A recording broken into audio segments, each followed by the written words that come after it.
Namo Phat. Thanks for joining me for a daily practice check-in. Listen, listen, listen. This wonderful sound calls us back to our true home.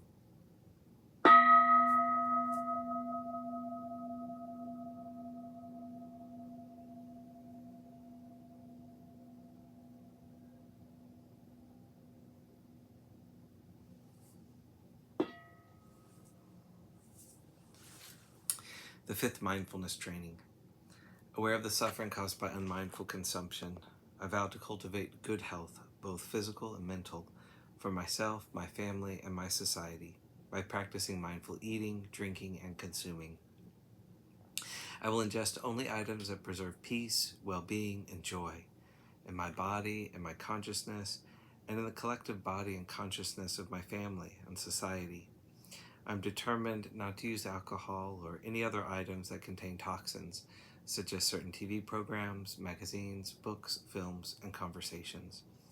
I'm aware that to damage my body or my consciousness with these poisons is to betray my ancestors, my parents, my society, and future generations. I will work to transform violence, fear, anger, and confusion in myself and in society by practicing a diet for myself and for society. I understand that a proper diet is crucial for self-transformation and the transformation of society.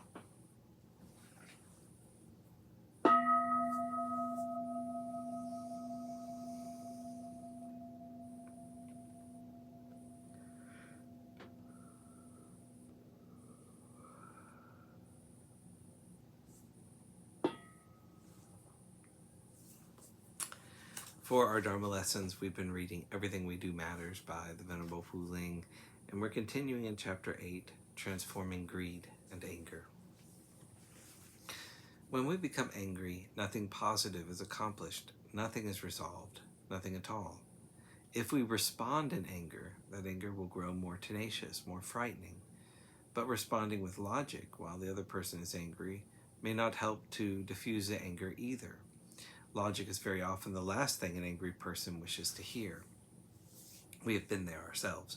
Just try and remember the last time you were angry. How would you have reacted if the other person told you to calm down?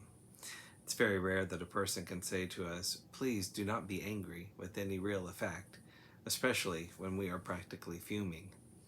So where is this anger that is so difficult to restrain stemming from? The anger is coming from within us, not from the other person. We are making ourselves angry by allowing the other person to push our buttons and to infuriate us. We are doing it to ourselves. Being cognizant of this, we can choose instead to let go of the anger. Maybe we can choose not to say anything else right away.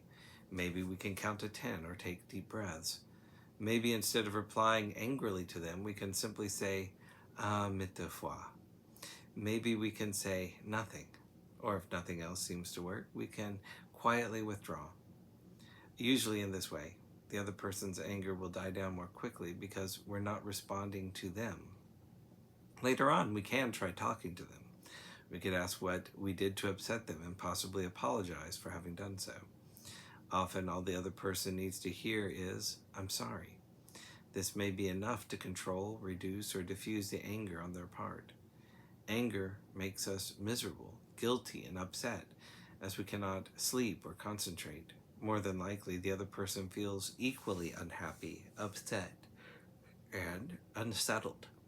Out of compassion for the other person, we should do what we can to try and reduce this anger, to try to resolve what is going on between us. If we cannot do so, if we cannot find a way to eradicate, to stop what is happening, we might try to avoid the person for a while, or avoid the circumstances that seem to trigger the hostility. Also, we can think about what happened in this instance, what we did that contributed to the other person, as well as ourselves becoming angry, and then we can resolve how to act more judiciously in the future.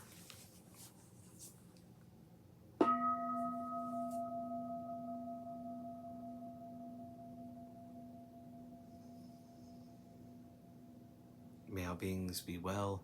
May all beings be happy. May all beings be peaceful. Namo Phat.